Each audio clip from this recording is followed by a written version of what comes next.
May we start? I want to get your opinion on something. To the bigger picture. Now it's time. From B Media Production, this is Podcasting Essentials.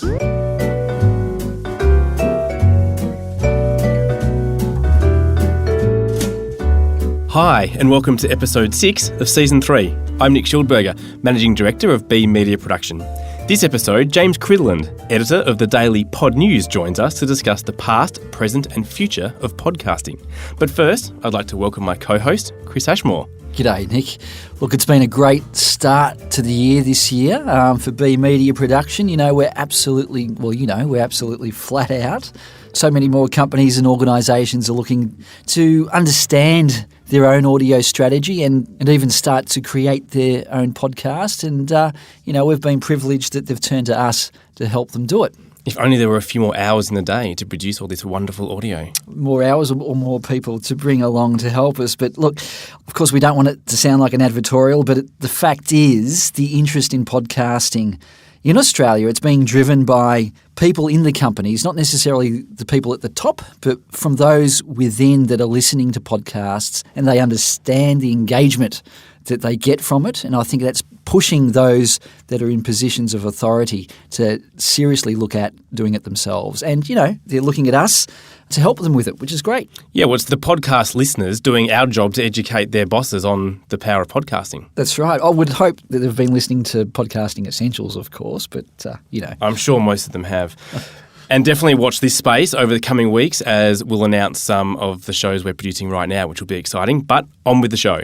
Yes, well, today we speak with one of the world's leading commentators in podcasting. Well, James Cridland, we spoke with you on our first edition of what was called B Podcasting back then, 2 years ago, and in the whole scheme of things, 2 years isn't such a long time, but like Donald Trump's presidency, I think 2 years is probably an eternity in the world of podcasting. So if we could perhaps just... It's quite enough, I think, yes. And we've got a long way to go too, but if we can just recap, what have been the most significant developments, do you think, in podcasting in the last couple of years? Yeah, it's been interesting actually going back and having a look at Pod News 2 years ago and seeing how little news there was, and there's considerably more news now, which is nice. So I think there's probably been three main themes. One of them has been around stats and actually making sure that we get stats right. So looking at IAB certification, looking at the whole compliance thing. NPR came along with their RAD tool, which is supposed to be monitoring how many ads people are actually hearing and all that kind of stuff. So stats has been a big part of where we've been going in terms of podcasting over the last couple of years. Consolidation as well. Lots of companies have been bought by other companies, and that's been very interesting seeing. So, obviously Spotify being the big news earlier on this year with them buying Gimlet, Anchor, and indeed Parcast. But there have been a lot of other consolidations as well, and I suspect that we will see even more of those. Obviously, iHeartMedia got very much into the podcast game last year with How Stuff Works. So, all kinds of, interesting things going on in the consolidation in the business world. And then, of course, we've seen very recently Luminary looking at a different way of earning money for podcasters other than just advertising for Stamps.com and for Blue Apron, whoever they are. So there's some interesting sort of movement, I think, in how we make money from podcasting as well. Well, we'll talk a bit about some of those things you've mentioned shortly, James, but one thing I want to know is smart speakers. Considering that most podcast listening is done alone or with headphones or earphones on, where do smart speakers lie? Are they becoming a thing for podcasting? Well, I've been looking at smart speakers and hoping that they would become a thing, and they aren't a thing yet. So a very small amount, less than 1% of all podcasts are being consumed on a smart speaker. Now, that could be because, as you say, most podcast listening is done alone. 90% of all podcast listening is done with nobody else. And obviously, headphones, the majority of podcast listening goes on headphones as well, whereas speakers are typically in a shared space. So there's more than one person listening to them. And of course, there's still quite a user experience challenge in terms of asking for the podcast that you want. and making sure that it actually plays. If you try asking for a pod news, it's very annoying that there's a podcast out there called Hot News, which seems to be getting all of the traffic. So, so that's the thing. But having said that, there is another side to it, which is news briefings. So if you are a brand or a podcaster who is making very short, pithy podcasts that are every day, keeping you in touch with a particular part of the business world or of the world in general, then news briefings appear to be doing big traffic. So that's the sort of thing where you would go up to Alexa and say, tell me the news. And she would whisk through a bit of news, for you. And those are doing very well in terms of traffic. Arguably not necessarily podcasts in the same way, but certainly doing good in terms of additional traffic, which is nice. James, another area that's very widely discussed are the Apple charts. And I know you've spent a lot of time discussing this in your pod news. How much focus do you think we should be putting on them when we're marketing our podcasts? The way that Apple Podcasts charts works, the big chart that everybody cares about, which is the podcast chart itself, it's not really a chart, it's a list of the most popularly new subscribed podcasts over the past week. So if you get loads of people subscribing to your podcast, you will appear very, very high in that chart. And a way of making sure that you do appear very high is to keep all of the launch activity around your podcast until one specific day and really blitz that one day, and that should mean that you appear very high in the Apple Podcast charts. There is a question mark in terms of how many people actually use that to find new podcasts. It's obviously important being there, and it's good bragging rights if you are there. Bear in mind, of course, that less than 50% of people are using Apple Podcasts, less than 50% of people have an Apple phone, and certainly Apple Podcasts isn't the most popular. I mean, it's still the most popular way of listening to podcasts, but there are lots and lots of other ways out there as well, and that's all it's looking at. It's just looking at Apple Podcasts. So in terms of how important they are, I guess they're still vaguely important. They don't mean an awful lot, and they're relatively easy to game. And one of the things that I've certainly seen over the last year or so has been companies which have spent quite a lot of money in gaming their way to the top of the Apple Podcast charts. Now you can get there for $5. It's not a good idea to use any of these services, but nevertheless, they are actually there. And I think, interesting seeing what Apple have been doing to stop people from gaming their way into the charts. But if I were you, I would focus on making a fantastic podcast, not really focus on becoming number one in the Apple Podcast charts. Yeah, we certainly agree with that. Quality first and let the charts worry about themselves. Now, you mentioned that Apple is now below 50% listenership, is it, for podcasts? Yeah, I mean, it depends what stats you look at, but, certainly the variety of different stats that I have seen point to it being that way. And it is also shrinking, of course, as well, because you have, new additional platforms that people are using. And of course, Apple Podcasts, yet at the moment at least, isn't available on an Android phone. And so 80% of the world use Android. It's about 45% of people here in Australia. But, that is obviously a big area which isn't properly being served right now with Apple Podcasts. Well, Android, that leads to the next question, which is your podcast has to be on Apple Podcasts, of course, but there are heaps of other platforms, apps, channels like Spotify, Google Podcasts now as well. Which are the channels you think you've got to be on first? Well, the channel that you have to be on first is Apple, primarily not just because of Apple Podcasts, but because the Apple Podcasts directory also feeds a bunch of other great podcast apps like Overcast, apps like Pocket Casts from Adelaide, apps, all over the place. So it's really important, if you're going to launch on nothing else, launch on Apple Podcasts. But my recommendation would be make sure you're there. Make sure you're on Spotify. That is the number 2 podcast app by far. It's probably around 10 to 12% of all podcast listens. So it's a big platform to be on. There are also less podcasts there.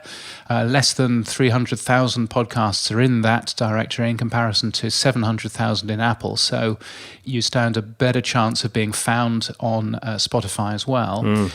Make sure you're on TuneIn, because TuneIn powers Amazon Alexa and powers smart speakers and stuff.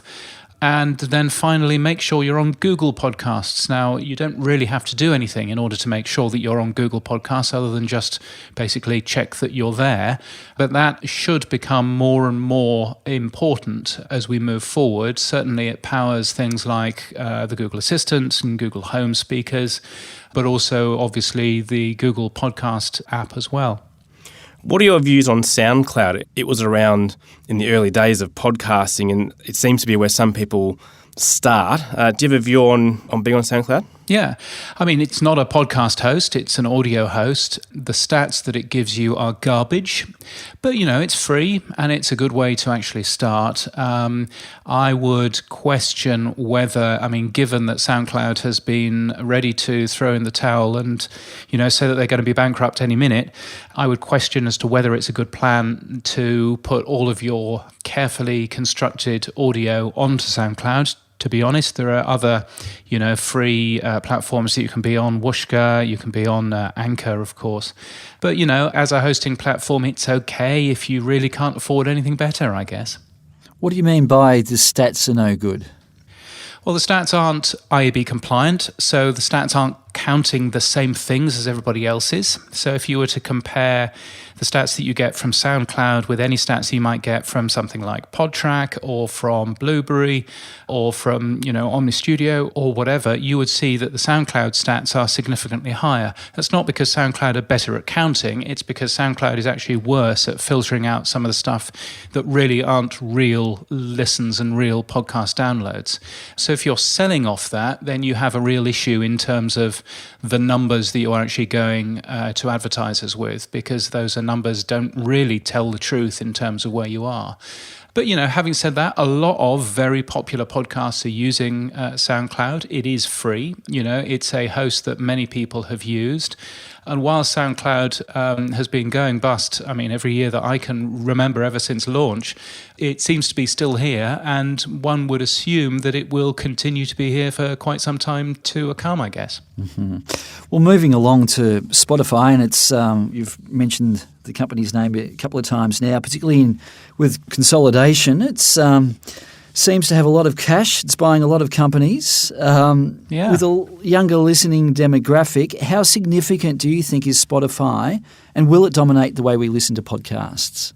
Yeah, it may nearly have spent all of the money that it had earmarked for expansion. They were earmarking €500 million, and I believe that they've spent somewhere in the region of €400 million now. So it's extraordinary. So there may not be, it is, isn't it? But there may not be too many big purchases from here on in, although who knows? The one thing that Spotify is very good at is really surprising us. It's an important tool. 100 million users are paying users to it worldwide. Many more free users, of course, because it has that wonderful free tier with advertising in there as well. And what Spotify see, obviously with podcasts, is that they see there being real opportunity for them because they don't have to pay for the podcasts. They have to pay for the music, but they don't have to pay for the podcasts. So if I, as a Spotify user, spend 20% of my time in the app listening to podcasts, then that's essentially 20% of free time that Spotify aren't having to pay for. So that's a good thing from their books from that point of view. I think it's great news for podcasting because it means that more people will see great podcasts. More people that aren't necessarily listening to podcasts in their own podcast player will actually learn about what podcasts are all about. So I think that's pretty good. Also, for the podcaster, it offers some great stats as well. So if you go to the Spotify podcasters portal, then you can see things like downloads. They call them streams and plays. But you can also see all of the demographic information. And you can see, so how many boys and girls you have listening, roughly what sort of age they are. But you can also see consumption information. You can see how long they got through the podcast. And this is a really good, healthy sample for your podcast as a whole. So you can actually come back with some really helpful stats out of this and also come back and go, this feature that I'm doing 20 minutes in, nobody likes it. Everybody switches off. I'd better stop doing this. So Spotify is really helpful for that sort of thing as well. James, I'd like to turn our attention to Google Podcasts Yes. and an announcement they made this time last year.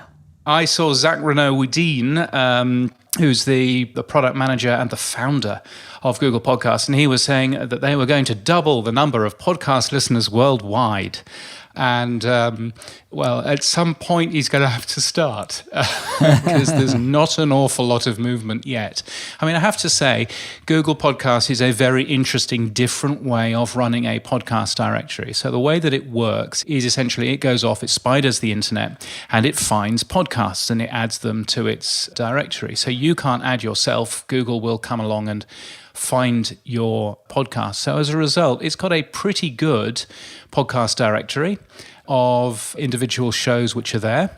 Only one company has got slightly upset, and that's the BBC, but accepting that, everybody else has been very, very pleased with being into Google Podcasts. The other really important thing about Google Podcasts is that the links that they give you, or the links that you can find through something like Pod News, is a link that on an Android phone automatically opens up the already installed Google Podcasts player, which is installed on every single Android phone. So it does mean that you can just share a link and, hey presto, you can play from that link. And they've recently done a little bit of upgrading on that link so that you can play it in the browser if you're not using an Android phone. So all of a sudden, you've got a link for your podcasts that works everywhere. And that's a really helpful thing. But Google Podcasts is still, if you look at Libsyn's figures, and assuming that Libsyn are working these out correctly, which is a big assumption, very big assumption, Google Podcasts is still less than 2% of all podcast downloads. So certainly got a way to go in terms of doubling the number of podcast listeners worldwide. I would probably caution that by saying I'm not entirely convinced that Libsyn or indeed anybody else is actually correctly measuring the amount of traffic that we're getting from Google Podcasts. Why? To me, that's a... Because it's really hard. Right. Yeah, and it is. It's a big, big thing, but it's really hard because it doesn't look quite the same as other podcast apps. You have to look quite carefully in the user agent and in stuff like that, and quite a lot of it is browser-based, which is even harder to measure. So my suspicion is that just as, PodTrack doesn't even measure it. So if you were looking at PodTrack's figures, you wouldn't get any kind of understanding of where Google Podcasts was. If you look at other stats, then they may be measuring one of the user agents, but not the other one. They may not be measuring any of the web traffic.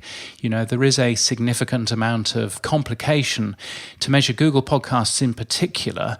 And I think that's something that, wouldn't it be very interesting to do some stories and some digging on, and that's certainly in my list of things to go and annoy people about in the future. Does Google have a position on the uptake? I mean, Google have said that they've been delighted with the amount of usage that it's got. It's getting more and more usage. I mean, certainly I see in my own stats, I see quite considerable Google Podcast usage. So from that point of view, I think that, it certainly seems to be growing. It certainly doesn't seem to be growing in quite a few other areas, though. And I wonder whether some of that is just that most podcasters use iPhones. Most podcasters don't really understand Android and certainly aren't linking to it. And I think that's probably one of the biggest mistakes that a podcaster can make, is not linking to Apple Podcasts and Google Podcasts on the same page. That is a really important thing. And I think once we start doing that, then we should see significant uptake, not just in Google Podcast usage, but in podcast listening in general. Which is a good thing for all of us. It is. A rising tide gathers all ships, as they say. Indeed. Now, the big news at the moment is Luminary. You mentioned them earlier. It's a startup that's raised $100 million to create what they're calling the Netflix of podcasts. But they've upset a lot of people in recent weeks. Why has it been so controversial? Well, that's an interesting question. The way that they've basically done it is that they have an app which has a lot of premium podcasts in there, and you pay $7.99 a month. By the way, Australians are paying weirdly a quarter less than everywhere else in the world for it. I don't know why. But anyway, So you can go there, you can get some, podcasts from, Russell Brand or Trevor Noah, and you pay $7.99 a month for that. But Luminary have realized that people would like one app that plays all of their podcasts. And so what Luminary did at some point at the end of last year is they pulled the entire Apple Podcasts directory into Luminary so that you can listen to my podcast. You can probably listen to this podcast in Luminary as well. Now, that has upset a lot of people because they weren't kind of expecting that. There has been some very bad communication around this. And the communication has looked as if people are being charged to listen to free podcasts, which isn't the case. But that has essentially meant that a lot of podcasters out there are quite upset about this, particularly since the way that Luminary have done this is that they've just grabbed the entire Apple directory and just stuck it into the Luminary app without asking first. What other larger podcast companies have done is they've actually gone out and asked podcasters to be in their app, like Spotify, like the old Google Play Music podcast, which amazingly is still going, like Stitcher, like iHeartRadio, and so on and so forth. And maybe that would have been the cleverer plan. But I also think that quite a lot of the upset around Luminary is, to be honest, jealousy. It's a company which has got $100 million to make a great podcast app. I look forward to them starting, having used the current podcast app. But I think there is a lot of jealousy out there from quite a few podcasters who are mainly doing it for the fun of it and seeing some very rich people earning an awful lot of money out of, as they see it, their podcast. And I think, had Luminary done a better job in communications, had Luminary done a better job in actually explaining to podcasters what was going to happen, then I don't think they would have seen half of the issues that we've actually seen right now. Tying it back to, say, our clients, James, any brands that are looking to do podcasting, what does that mean for them, what Luminary is doing? Probably not much. It doesn't really concern them. Would that be fair to say? I would argue it's good news. It's another big company which is going to be spending, one would hope, a significant proportion of that $100 million in marketing. And quite a lot of that marketing is going to have to be in Australia, otherwise why launch here? So therefore, they will be doing a good job of marketing podcasts, and your clients' podcasts are probably there. So therefore, from that point of view, it's probably good news. So, what I would probably not recommend is to come out of Luminary. I mean, much though there's been many missteps and embarrassing things that they've actually done, at the end of the day, a listener is still a listener, and it's important to bear that in mind. So just as you want to be everywhere, you want to be in Spotify and in Apple and in Google and in other places, I would argue that why wouldn't you want to be in Luminary as well? Am I right? They've done nothing differently to what Pocket Cast would have done a few years ago. I mean, they presumably took the entire Apple feed as well.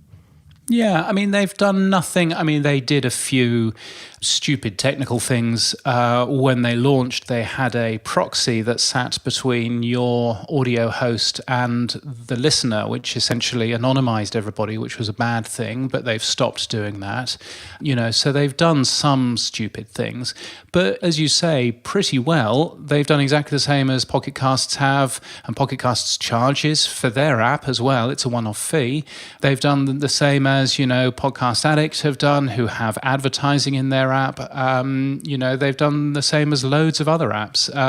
So the mob mentality has actually meant that Luminary have come out of this quite badly, but also the fact that they have been completely tone deaf in their marketing and completely tone deaf in terms of Twitter, where they just simply aren't bothering to reply to independent podcasters, has meant that they've got a very bad rap from their launch. I mentioned Pocket Cast because that's actually my preferred app to listen to podcasts. Do you have a preferred app, James? I've got two at the moment, just to confuse. I actually use Google Podcasts as my main podcast app because I figure that if this is going to become the number one podcast app on Android, which I happen to use, then I might as well understand what's going on with it and actually also see the many changes which are actually going on within the app. So that's what I use. But I also use a new app called Swoot. Now, Swoot is a really interesting app in that it has been built by the founders of HipChat, who know a thing or two about making a good online product. And it's podcasting, but more social. So you can see what your friends are listening to. You can comment on specific podcasts. You can see what your friends are saying about specific podcasts. And so it's a much more collaborative, shared experience than typically listening to a podcast, currently is. And I think that's quite interesting in terms of, what the future might end up being. So I'm on Swoot on my Android phone, and Pod News happens to be on Swoot on my iPod Touch, just merely so that Pod News can listen to every episode of Pod News, which I thought was a good plan. But, accepting that, so I think that should be quite interesting. And I think, that's certainly, it'll certainly be interesting seeing what happens in terms of companies like this that want to come along and change the user experience a little bit of enjoying a podcast and maybe make it a little bit more like you're enjoying this with other people and with their friends as well. Well, you mentioned Swoot and Google Podcasts, two apps that weren't around 2 years ago. And I think just to bookend this interview, James, it's been 2 years since we last spoke with you, but let's look to the future, perhaps. And what do you see the future of podcasting in the next 2 years? Well, I think in about 2 months' time, nobody will be interested in podcasting and we might as well all just go away. No, clearly that's not going to happen. So I think, clearly there's going to be growth. That much you can obviously see. The amount of podcast listening is going up, and it's going up faster now than it's ever grown, which I think is a very good thing. I would see the money in the business being in technology, not in content. So I think for the last 2 years, we've seen a lot of content companies being bought. But my suspicion is that we will now be focusing a bit more, or the business community will now be focusing a bit more on technology and actually focusing on hosting, on, ad technology, on all of that kind of stuff. And I think that's probably where the smart money is going to be going. Subscription is something that we may well see a bit more of in the future. I think there's a limit to the amount of advertising that we want to hear in podcasting, and other forms of making money are really important. And so Luminary is obviously part of that, but I would suspect that we will see more companies that are working out ways of allowing people to pay for podcasts rather than, many advertising spots into podcasts. Nobody really wants that. So that'll be a very interesting step. Luminary is one of those, of course, but my suspicion is that there are other large companies just waiting in the wings. And then finally, I suspect that we will see continued growth, and in fact, much more growth in newer countries. So Spanish language podcasting is now growing more than it ever has. If you start looking at podcasting in places like India, that's where it's growing the fastest right now. And that's, frankly, where the most amount of people are. So that should have a significant impact, on where podcasting is going. And I think if you look at how podcasting has grown over the last 5 years, it's mostly been growing in countries that speak English well. So that's both the US and Canada and here in Australia, arguably. But also when you have a look at places like Sweden, places like Belgium, the Netherlands, all of those places where they speak English very well, podcasting is quite large.